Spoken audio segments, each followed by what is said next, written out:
Donc cet été aura lieu la deuxième édition de Chambéry Quelle Histoire. Et c'est vraiment une grande joie parce que quand on a lancé ce projet l'année dernière, on ne savait pas s'il y aurait une suite.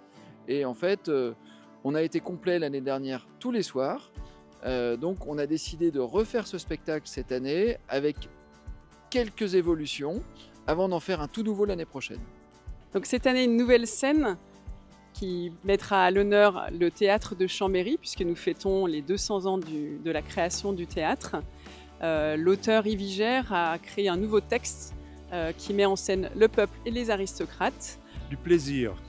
Nous, ce que l'on souhaite, c'est donner du plaisir aux spectateurs, en avoir nous aussi. C'est l'histoire des personnages qui sont venus à Chambéry depuis le Haut Moyen-Âge jusqu'au XIXe siècle. Et leur passage, il est certifié, historiquement il est vérifié. Maintenant, après, la liberté de l'auteur, c'est d'imaginer ce qui a pu se passer quand ils sont venus à Chambéry. Napoléon qui est venu à Chambéry, George Sand, Stendhal, tous ces personnages-là. Et puis t'as d'autres encore. Et alors, surtout, ce qui va changer cette année, c'est que bon, le public va toujours être divisé en deux.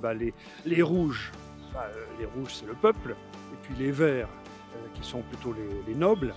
Et donc la rivalité entre les deux groupes va être cette fois-ci un peu plus exacerbée que l'année dernière. On voulait qu'il y ait un peu plus de rivalité, voire aller pas trop loin jusqu'à un affrontement presque physique. Donc voilà, j'en dirai pas plus parce qu'il faut réserver quand même la surprise. Mais voilà, ça va être plus de rivalité entre les deux groupes. Donc le spectacle, il y aura 14 représentations entre le 14 et le 31 août. Donc le mercredi, jeudi, vendredi et samedi soir et à 20h30 et le dimanche à 17h.